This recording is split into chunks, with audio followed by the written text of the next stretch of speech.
USCHO.com. This is the USCHO Week in Review podcast from U.S. College Hockey Online at USCHO.com. A look at this weekend in college hockey and a review of the top news of the week. Welcome to Weekend Review for Monday, November 11th, 2019. It's Veterans Day. I'm Ed Trefzger alongside Jim Connelly. Jim, what a great weekend of hockey. And why don't we get started right away with the game of the week, which had Denver visiting Minnesota Duluth. And any questions that there may have been about Minnesota Duluth may be answered from their performance this past weekend. Yeah, certainly. I mean, it didn't start out that hot as they fell behind on Friday night by a couple of goals, but they battled back. They earned a tie in that one. Denver, I believe it was a shootout that they got the extra point in the NCHC standings, but you earn a tie after trailing by a couple of goals. Then the next night, they fell behind again, but then it was the ability to take over that game and show that they could, dominate. I don't know if that's the right word, but they could certainly outplay the number one team in the country, Denver, and that, taking 3 of 4 in terms of ties and wins, 4 of 6 in the NCHC standings. I mean, that's a really good weekend, and I think that Scott Sandelin's team is starting to come around. You got to know they're never a very strong starting team. They've had moments. I think last year after a bad opening weekend, it was an 8-game win streak. But I'd expect to see those type of streaks for them to put together some unbeaten streaks this year. They have the ability. They're maybe not the number one team in the country that that most people projected them to be before the season. But when things start to fall in line for them, and Shepard is playing well in net, and their scorers are scoring, and Perunovic is Perunivicing, like that is a team that easily can be as dominant as anybody in this nation. So good to see for them. For Denver now, you may be licking your wounds. You go in there 8-0 and you come home 8-1-1. But I wouldn't, there's no alarm needed there. You just got to realize, okay, we got to play a little bit better. We know we have the talent. We know we have the ability.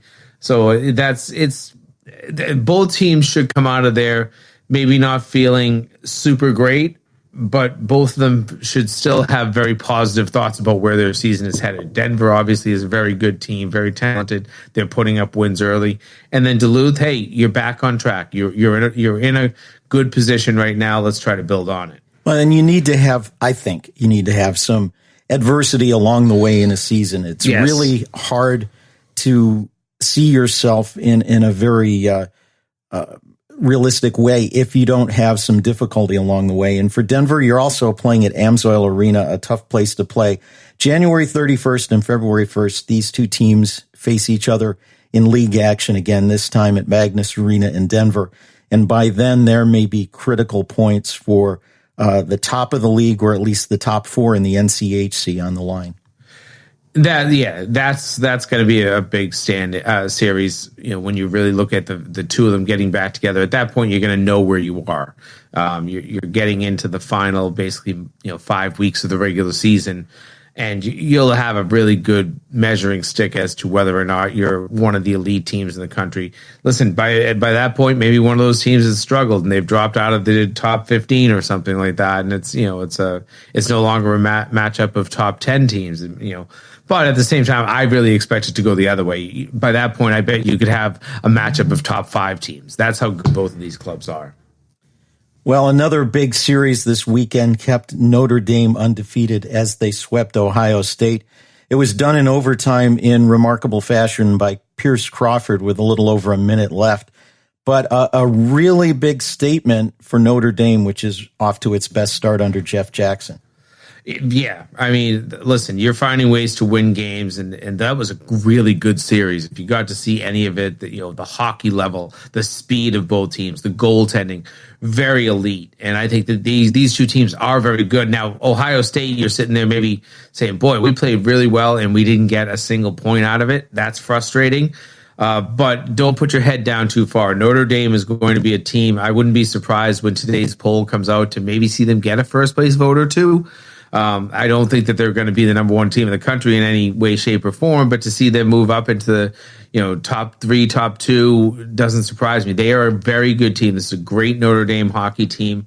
As you mentioned, the best star since Jeff Jackson has been the coach. This is an elite team. Ohio State, they're very good as well. Don't worry too much about them. Can't sleep on them.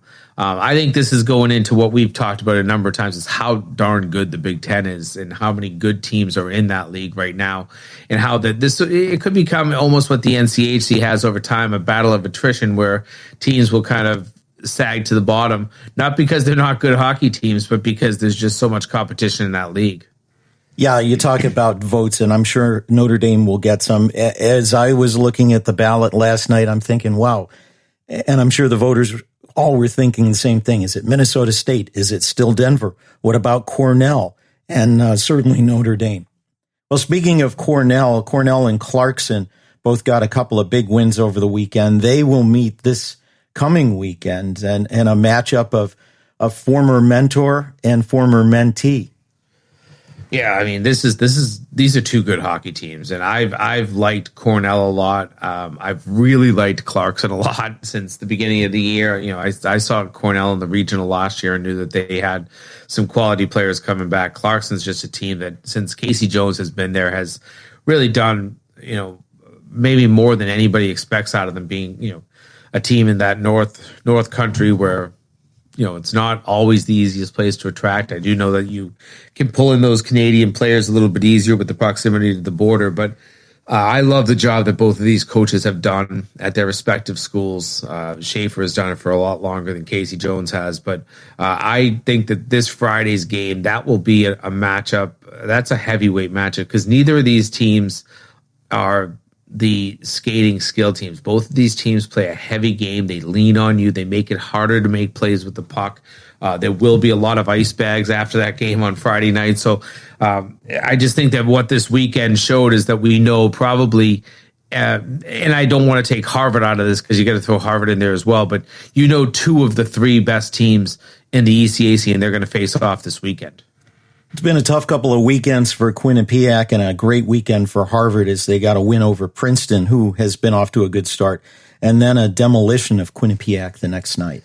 Yeah, 7-2 win over Quinnipiac. And I have not been in touch with Rand Pecknold or anybody on that staff to know if they're battling through something. There could be some injuries and stuff like that right now. But it hasn't been a couple of good weekends for them. They've struggled a little bit. And Harvard, that's kind of the point I was getting at, is that Harvard, you can kind of throw them into that trio at the top of the ECAC. It's so weird with the Ivies and them getting started so late to know where these teams will fit in, and I kind of didn't know about Harvard. They've got some talent there.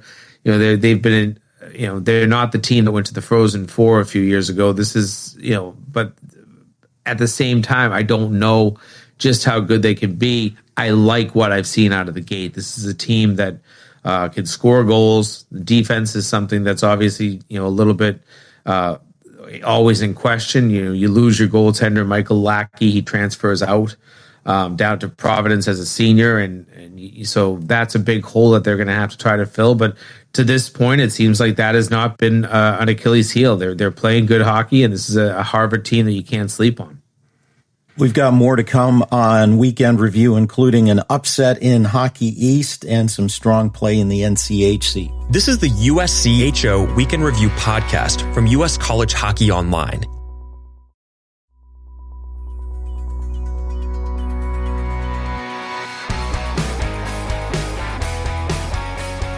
Jim, about that upset in Hockey East I mentioned, Mike Souza's got things moving in the right direction at New Hampshire as UNH a 3-1 win over number 2 ranked UMass. Yeah, and I've liked UNH and a lot about them coming into this season. I don't think a lot of people had high expectations, but knowing Mike Souza and his level of intensity and a good coach he is, and he was a highly touted replacement for Dick Umili going in there. I had at least some decent expectations. Sunday, a 3-1 win over UMass at home. That kind of solidified it a little, for me. And I know that this is going to be a team. They're going to have their bumps along the road. And I think their goaltender, Mike Robinson. As he goes, so goes New Hampshire, and he was phenomenal in goal on Sunday, and that's a big part of it. When you can have a goaltender making the saves he has to and maybe making a couple of extra, that's usually a good formula. And, a UMass team, this is a UMass team whose offense has been high flying at times this year. So to hold them to a single goal, I like the way UNH is playing. UMass, they're coming off a really nice weekend against Northeastern last weekend, and it was easy to kind of, get me. I don't want to say get inflated heads, because knowing Greg Carvel the way I do, he won't let his team do that. But maybe didn't take UNH as seriously as they should. It's a Sunday afternoon matinee game. NFL games are on. It's not the biggest ticket in town in Durham, despite the fact that place used to sell out all the time, no matter when they played. But here you have a UNH team that got gritty. They found ways to score goals. They were opportunistic, and they earned a very good win for Mike Souza, for this program under him. They're heading in a good direction. You mentioned Greg Carvel. He has a very workmanlike approach to the game. His teams don't get too up and too rambunctious, and really approach it in a business-like way, which really led to their success last season. So I think this is just going to be a little bump in the road on the way to a finish in the top 2 or 3 in Hockey East. I agree with you there. I mean, this is still one of the elite teams in the league, one of the elite teams in the country, and every team. I can even think of last year's team that was in the national title game. There was some tough games along the road, and there were some losses that they maybe didn't expect to have happen. So one game in November, you can't get too crazy about. When those losses are coming in March, get upset and worry then. But at this time of year, you're going to have a game that it just becomes a dud, where your team doesn't play well enough and they end up on the wrong end. Well, we're talking over the past week about Maine and what a good start they're off to. UMass Lowell got 3 of 4 points from them, but a pretty good performance by Maine in the weekend. Yeah, it certainly was. I got to see both of those games, and I had mentioned that I was so concerned about Maine after a bad start, a 7-0 loss, and as talking to people this weekend from Maine, they said, "Boy, that could have been an 11-0 loss." That was a really rough start to their season against Providence, but they've picked themselves up, and they have played very good hockey. They are a tough team to play against. They play really heavy. I mean, they bang you around. They will win those 50-50 pucks in the corner probably more often than not. They have some skill. They need a few more finishers. They don't have a ton of guys up front that are just born finishers, but they're still finding ways. And they trailed on Friday night 1-0 late, found a way to get the tying goal, and then Saturday it was another battle, but it was Lowell this time that found the way to get the winning goal. Matt Brown, an absolute highlight reel goal. He's a freshman, and I think he's leading the country in points for freshmen right now. And his passing ability is probably what people can highlight, because he's got more assists and goals by a pretty good margin. But he can shoot the puck, and he put a puck in about a 6-inch by 6-inch window over the shoulder of Jeremy Swayman on Saturday night for the game winner. But that was a good series. That was a good hockey series. Lowell State remains unbeaten in Hockey East, which is a nice statement for them. It's probably one of their best league starts ever. And they're basically staying consistent. They've been a consistent team since day one this season. But Maine is going to be a good team. There might be a top 4 team in Hockey East. They're definitely going to be a top 6 team in Hockey East. They're gonna win their games, and they're gonna surprise a lot of teams. If anybody sleeps on them, they're gonna surprise you, and they'll kick you around the rink if you let them. One more to look at in Hockey East. Boston College, who people were starting to doubt a little bit, had 2 dominating performances, 6-0 at home, 5-1 at UConn last weekend. Mike Cavanaugh spent 18 seasons as an assistant under Jerry York, but in this case, the mentee and the mentor did not connect up very well for the mentee.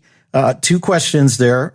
Is this an accurate reflection of those 2 teams? And second, UConn really has not gotten a ton of traction in Hockey East. Is there going to be some heat on Cavanaugh? I don't know. That's still to be seen. I don't feel like he should be under too much fire. He's had some decent performances. That's still a team that there's some challenges. I do think that admissions wise, he might get some breaks and he might be able to get some players in other schools couldn't. Being a Division I basketball power, so oftentimes there's some ability to do things on the admissions end, but at the same time, you don't have your own rink on campus. You're playing in an old NHL barn that is kind of run down. It's not like you have the great locker rooms, the great workout facilities right there on, in the rink. You've got to, do that back on campus. So I think he's got a challenge just recruiting at UConn. He's brought in some really good players, all that said, and they just haven't gelled this year. And, I think a lot of it, they're 0-4 at home. That's not a good record to have right now.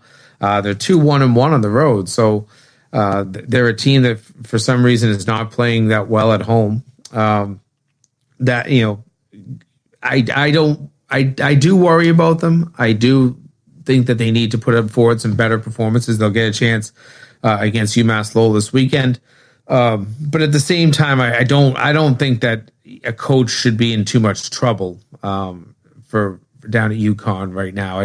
For one thing, I'm not sure that program is getting the attention of the athletic director either. So that's another, usually if you can kind of stay under the radar a little bit, that shouldn't be too much of a concern. But for Boston College, that's a nice series to get them back on track. They're 3-2 now in Hockey East, 5-4 overall. They scored a lot of goals, 11 goals on the weekend. Those are all the positives. Those are all the good feelings they needed to get things going at BC. Because I think this is a pretty talented group.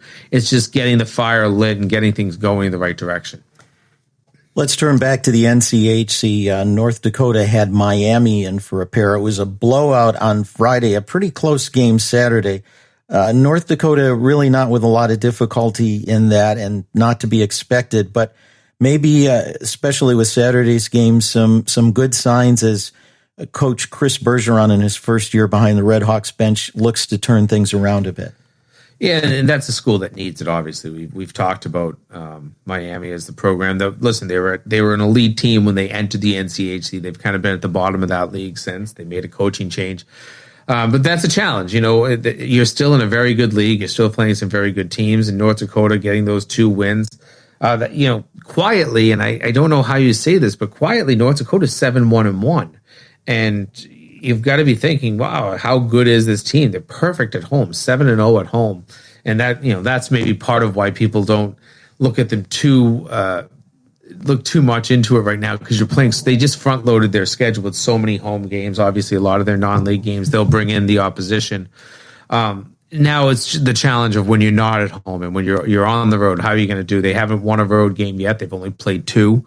But this is, that's, I guess that's where some of the unknowns will sit for North Dakota, but great weekend series for them. Popping the goals in the net always has to feel good. And I think that this is a Fighting Hawks team that I don't know that they're ready to be, christened as a top 5 team, but they're certainly going to be there in the national picture for this entire season. There was an upset on Friday night, a mild one, I would say, but an upset nonetheless. Michigan State splitting with Penn State, a 2-0 win on Friday night, despite being outshot 48-24. And then a 6-4 loss for the Spartans on Saturday. Still a respectable performance. Yeah, I think that's a nice sign for Penn State. Obviously, if you need to find a kryptonite, a good goaltender, and John Letherman for Michigan State, as you mentioned, 48 saves, shutout, just getting peppered the entire night. Penn State became Penn State the next night, and they get their 6 goals, and it wasn't the low scoring game that you had on Friday. It's still entertaining. For Penn State, boy, that Saturday game probably felt a lot better. When you're a team that knows how to score goals the way that Penn State does, to be shut out has to feel frustrating. So the good thing is that frustration didn't carry into a second game. The offense got their stride. They felt their stride. They got the goals. They put them in the net. 6 goals, kind of can get one of those high flying offenses back on track very quickly. So interesting to watch where both of these teams go. Obviously, Penn State, we know, is a pretty elite team. But Michigan State, can they be a dark horse? Can they be a spoiler all year? Can they just be that pain in the neck team in the Big Ten for this entire season? I think that they have the ability to. When you have a great goaltender, you're going to win a lot more games than some people give you credit to. One thing with Penn State, and I suspect if you sit down and really look at some hockey analytics, that you would find that a lot of those shots are kind of low percentage type shots because they seem to cross the red line and start shooting. I mean, I'm exaggerating, but the shots come from up high, come from all over the place. So, the quality of the shots may be a little misleading when you just look at total shot numbers. Yeah, quite possibly. And that's what Penn State, I think, has been known for, is kind of shooting from the popcorn stand, I would say. But at the same time, most games I've watched them play, they still generate, they might take 48 shots, but they'll still generate 5 or 6 really good grade A's. And a lot of those times they're going in. So I did not see the tape of the 2-0 win, and 48 saves might seem a little inflated. So I still think that just the ability for any goaltender to shut down a team that has been scoring better than 4 goals a game, that's impressive. Last one on our list of games over the weekend, RIT remains hot. They got 4 out of 6 points against Niagara. Second straight 3-on-3 in Atlantic hockey that never played 3-on-3, as that also had, like the previous Saturday against Holy Cross, a penalty from the 5-on-5 that carried over and no whistle until there was a decision in the 3-on-3. A couple of highlight goals for Niagara's Eric Cooley, the one in the 3-on-3 you might have seen as it got circulated around by John Buchagras. RIT not in first place in Atlantic hockey. That belongs to Robert Morris with an extra point along the way. But the Tigers seem to have everything working well for them. They've got 4 lines. They've got really 5.5 or 6 lines that could roll, and maybe the most talented team that RIT has had, and probably the most competitive one since 10 years ago when they went to the Frozen Four. Yeah, this is a great start for them, and to be putting up this many points and jumping out into a good position in the league. And not everybody really had them on their radar coming into the season. They've had some really quality wins in there. I like RIT. I think I had them around 17 on my ballot this week. I don't know if they'll get into the top 20, but I think that they're a very good team. Probably, among the top 3 teams in Atlantic this season. There's still some. I need to see Atlantic play out a little bit, because I think there's certain clubs that you mentioned. Robert Morris, obviously AIC is an excellent team. Bentley is a team that I kind of want to see more of and understand. I think Robert Morris and Bentley are going to play this weekend. That'll be a good game in Atlantic hockey. So I want to see these things play out a little bit more. But I do think that you're going to have RIT. They're going to be likely a top 4 team in Atlantic when all is said and done, and that'll be a big positive for them. And don't overlook Sacred Heart in that. They may have the best set of forwards in Atlantic hockey. They visit RIT this weekend. One more news item to mention before we close. Some good news coming out of the WCHA over the weekend. Bill Robertson, the WCHA commissioner, confirming that Alaska Anchorage and Alaska Fairbanks will be competing in intercollegiate athletics next season. So 10 teams again in the WCHA next year. It'll be the last year of the league as we know it, but I think this is the best news is for the 2 Alaska schools, and the fact that you have funding, that you can continue to recruit this season and do what you're doing. And listen, when you have any threat to your program, the area it hurts the most is your future, because you're trying to lock kids in to come to your school 2-3 years down the road, and you're not even sure that you're going to have a program. And it's once it gets public that there's some issues, players, parents, even agents, if agents are really involved, all just kind of shake their head and say, oh, maybe that's not the best option. So that really, can dampen and hurt recruiting. And so if you're trying to find a way to get better as a program to make sure that you stay alive, any rumors that are negative can just further hurt your program. So I'm glad to see a proactive, positive statement from the university systems up there and Bill Robinson in the WCHA office. But we need to make sure that these programs have a future. And I don't know what's going to happen as the WCHA dissolves and these two schools, along with Alabama Huntsville, are kind of left on the outside and don't have a home. It's going to be up to the college hockey world as a whole. I know that we've talked about it, over the time. I think it's become much more about individuals than as wholes. But hopefully this is something that can get fixed soon, and there's a solution that is a positive one for both of these schools up in Alaska. Yeah, definitely. And you mentioned Alabama Huntsville, and all you have to do is look at the difficulty that program had when it was axed by an overreaching and improperly acting, I think, president down there. I'm on my way out the door. I'm leaving in a month. I'm going to can the program. Well, that was overturned when they got his butt the heck out of there and turned things around. But it took a few years for Alabama Huntsville to get back on track. Mike Corbett is doing a great job there. But yeah, it takes more than a couple of seasons when you have some sort of doubt like that. Yeah, you see it. I mean, I'm out here in Hockey East Country, and we saw it at UMass Lowell when there was rumors that they might go to just one program, and it would be played out in Amherst at the flagship campus. And that wasn't that as negative for Lowell, because I think they quashed the rumor quick enough, and it was never really much put out by the UMass system. That was more like a couple of overzealous trustees talking, but it just something that small. You don't want as a coach to be getting calls from recruits that you've committed saying, hey, I think I'm going to decommit and I'm going to head somewhere else. And you're saying as a coach, well, nothing's happened, nothing's true. But as a kid, as parents, you want stability in your kids' lives as they're entering college. So if you're entering an unstable situation, that makes it all the more difficult. So being able to get some solid ground, some solid truths behind these programs, all of them, in college hockey in general, there's got to be somebody working over this next year and a half, as we know we're going to go through another transition, to make sure that there's certainty across the board. And I don't know who's going to be able to do that. It kind of makes me wonder if the commissioners should get together and maybe choose somebody, whether it's somebody with an organization like College Hockey Inc. or some independent consultant, to look at what needs to be done for realignment. But I'm sure that's a topic for another time. We do have 2 more podcasts during the week. USCHO Spotlight early in the week, and on Thursdays, USCHO Game of the Week, previewing our pick for the most interesting game of the weekend, plus a preview of the other ones. Check those all out at uscho.com/podcasts. For Jim Connelly, I'm Ed Trefzger, and we'll catch you next time.